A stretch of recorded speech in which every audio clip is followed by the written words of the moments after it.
today I got my top 10 quarterbacks right now in Madden 25 Ultimate Team. When it comes to starting out in Madden 25 or any Ultimate Team game mode, picking your quarterback is probably the most important decision and the hardest because there is so much variety. There's no like clear-cut option yet. Obviously, we're going to have Legends on Saturday, and we do have a card coming out in a couple days that I'll talk about before we get into our top 10, but there really is not a clear-cut number one right now. And based off my experience playing the game, playing against some of these guys, even using some of these guys, and just kind of being in the community and hearing people's opinions on different quarterbacks, I got a pretty good feel as to which cards are good, which cards are not, which cards you should be using, which cards you should not be using. So hopefully I'm going to apply that today in this top 10. Before we get into our top 10 today, there's one card I want to talk about, and that is Josh Allen. This card I believe is coming out Thursday.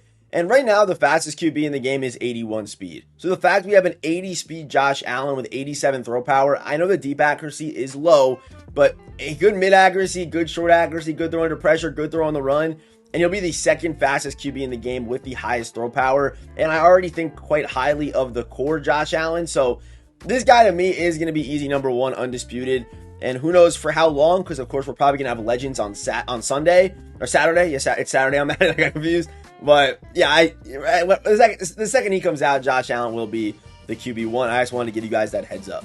If you're looking to add a new quarterback to your team, head to my sponsor, MMOEXP, for the cheapest, most reliable MUT coins on the market. Do not forget to use code FERDY to check out for 5% off. A link for their website is in the description. Coming in at number 10 today, we got Anthony Richardson. 77 speed, 81 throw power, 78 acceleration. Those physicals are really good in the QB landscape right now. Even 76 throw accuracy, you can hold your own with that. You guys see the holes on this card though. That is the 69 mid accuracy and the 67 deep accuracy, which is just crazy. Even 63 throw on the run. Make sure you're setting your feet before throwing. I know it'll be tempting to, roll out and throw dots on the run.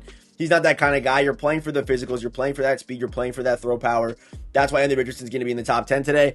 And one thing I should mention is that Anthony Richardson is getting an upgrade the same day as Josh Allen.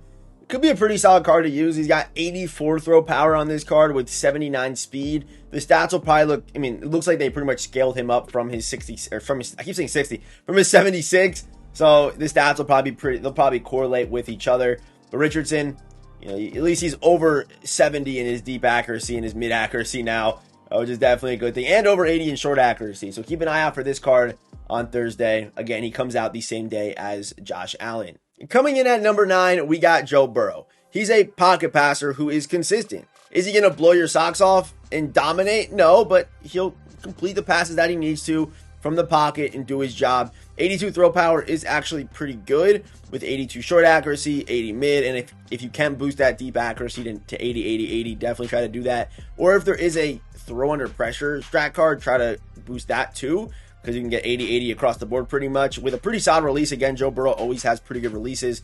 This year is no different at 6'4". So Joe Burrow, consistent pocket passer, just does get the job done for you. And coming in at number 8, we got Jalen Hurts, a bit of a more mobile option.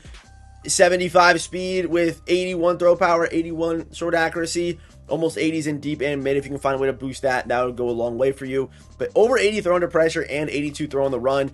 I definitely would take him over Burrow. I definitely would. I like that better speed, and I like the better throw under pressure and throw on the run, which is nice to have. He actually does have a 74 juke move as well. But with every QB in this game, until we start seeing some better carrying, I'm sliding, or actually some good ball carrier moves, because these ball carrier moves, even on a guy like Hurts, it's not good enough to actually make people miss consistently, and it will lead to turnovers. So make sure you're sliding with your QBs early game. But Hurts looks pretty good, man. And I've seen a good amount of him online, which tells me that people like this card. And whenever I play against him, he's solid. He's very solid. Coming in at number 7, we have the 79 overall Jordan Love. The reason why Jordan Love is this high, you're probably looking at the stats and thinking to yourself, he's got 78 throw power. How is he here today? How is he even above like Hurts or Burrow? How is he doing this? The reason for this is he has the best release in the game. Slinger 1 is back, and it's better than ever in Madden 25. You don't know, Slinger 1 is known as the best release, and it's a release that historically gives you a little bit more zip. It feels like you have some more zip on your passes, just because of how fast the release is and how the ball comes out. Slinger 1 is just amazing if you've used it in the past with like guys on like Favre or Rodgers, and it's been a release that even I think the QB Derrick Henry had in Madden 22. So Slinger 1 is it's just the best. That's all I can really say about it. But obviously it is going to lead to some inconsistencies, some yellow throws, some balls thrown behind. So you got to be on point with your meter. But having that release with this speed and his build, again, as a runner, he's not great. But Slinger 1 definitely will push Jordan Love into the 7th spot today, without question. Very underrated. If you can't find a Rodgers out there, which I'm kind of spoiling who's going to be ahead here, but Jordan Love's a solid option, 17K, 18K. But I don't think Rodgers is that expensive. We'll talk about Rodgers when we get to Rodgers, okay? Coming in at number 6, we got Dakota. We got Dakota Prescott, Dak Prescott, over 80 in all of the important stats here. That's the reason why he's here right now. He's slightly faster than Burrow, but it's pretty marginal. You're not really going to feel a difference. 81 throw power and really over 80 in all of the important stats is just the reason why he's here. Is his release crazy? No, but his consistency is going to be better than a guy like Jordan Love. You're not going to have that Slinger 1 release, that super butter. I know a lot of people do prefer, but you got all over 80 stats. I played against him a bunch of times, and yeah, he's consistent. He's consistent. Don't got to worry about his legs, but he's consistent. That's all you can really ask for when you're looking for an early game QB in any Ultimate Team year, and this one is obviously no different. Coming in at number 5, we have the 85 overall Ultimate preseason Matt Stafford. And for the first time ever in any of my QB rankings, whether it's a tier list or a top 10 video, Matt Stafford is ranked at number 5 because of his audible animation. I'm not even kidding when I say this. I used Matt Stafford for probably 8 hours playing this game over the last, 2 days? We've had this game. How long has it been out for? I don't even know. 3 days.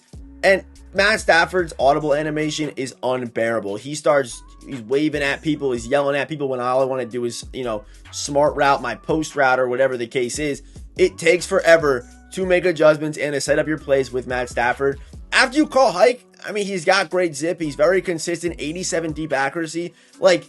He's great, but I'm literally putting him at number 5 today because of how unbearable his audible animation is. And if you think I'm over-exaggerating, I promise you I am not. I promise you I'm not. I promise you. Coming in at number 4, we got Josh Allen. Again, his new card is coming out. This card's already in the top 4, so you will imagine what his higher overall card will look like and what it'll do to people. 80 speed is crazy. 80 speed on him is, he doesn't have 80 speed, but 85 throw power on this card. It doesn't have the long audibles and stuff.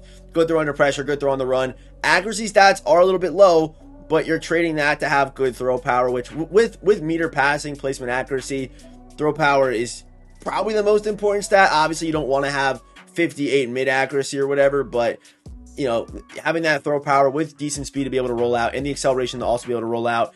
Again, we're slotting again here with Josh Allen, no different. But I think Josh Allen really, after you call hike, I might lean Stafford. Honestly, after you call hike, I would lean Stafford, but I can't actually get over how slow they made his audible animation. It is unusable. At number 3, we have Patrick Mahomes, 85 throw power with really consistent stats. That's the reason why he's pretty much here, is the stats. Is his release still pretty mid? Yes, it's still the Mahomes release that we all know and remember. His audible animation is not unbearable like Stafford's. I'm going to stop talking about Matt Stafford actually now. I just decided that. But, good throw power and consistent. To me, he's more consistent than Josh Allen. If you want more speed out of your QB, then lean Josh Allen. But we're talking, 70 speed to 74 speed. To have really consistent accuracy stats and the same throw power.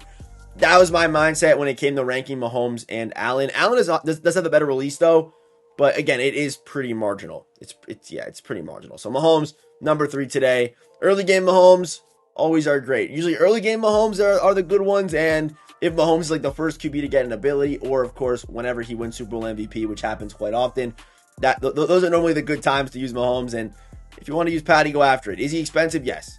It's Patrick Mahomes. 84 overall. He's expensive. Just know he comes with a price tag.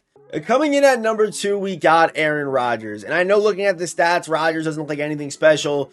But the fact that he does have the best release in the game right now, Slinger 1, with 80 throw power. And I would say Slinger 1 will be the best release in the game until we start seeing Gunslinger QBs, because that speeds up and brings up the speed of most releases. Slinger 1 isn't affected as much by by Gunslinger because the release is already so fast. It can't get, it can't get much faster. They still need to swing their arm and throw it. You know what I mean? So once before Gunslinger's out, it's Slinger 1 in this game right now. There's a reason why, maybe some streamers you watch, or even if you're watching pro players, whatever the case is, they most likely are using Aaron Rodgers, because once you're able to get your timing with your meter down, he plays great. Obviously, this is not the best. It's probably the worst Rodgers card we've had day one. I would say pretty much, like, the stats are not great. An 80 overall Rodgers, normally he's 83. I think he was 83 last year, 84, but obviously some things happened last year where they knocked him down to an 80 overall, hopefully. But some like a nice Raj upgrade before Gunslinger could feed families. It definitely could. But Rodgers plays great. Used him for a little bit yesterday, and yeah, I saw Rodgers' stats too. I saw his stats and I was like, he can't be great. But no, Slinger 1 does Slinger 1 things to people. And whether it was him or Jordan Love that had the highest throw power, they would be in this spot right now. But if you want a little bit more mobility but still want to use Slinger 1, then go use Jordan Love. Obviously, the space between these QBs in this top 10 is pretty marginal because we're still early game. Nothing really sets guys apart like crazy besides releases. So yeah, Rodgers number 2. He's got to be. Coming in at number 1, we got Lamar Jackson. This one shouldn't have been a surprise. Look at the accuracy stats on this card. First of all, 80-80. You can potentially get him up to 80-80, 80-80 everywhere. You could do that with strat cards. But 82 throw power with 81 speed. He's the only QB so far that I would say don't slide with. You don't got to slide with him. Still, be a little bit precautious, okay? But 83 juke move, 83 spin move, 82 COD with 70 carrying. You can try getting cute with Lamar, and he is the fastest QB in the game right now. Obviously, I don't think he's gonna last long as the fastest QB in the game, but he is right now. Even after Josh Allen comes out, he still will be the fastest QB in the game. So do keep that in mind. But the release being pretty solid with these stats and the speed, Lamar is a clear-cut number 1 guy. If you guys did enjoy today's video, drop a like, hit the subscribe button. Have a great rest of your day. Drop a comment down below. Maybe I snubbed somebody who was too high, who was too low. Let me know. But as always, I'll see you boys in the next one.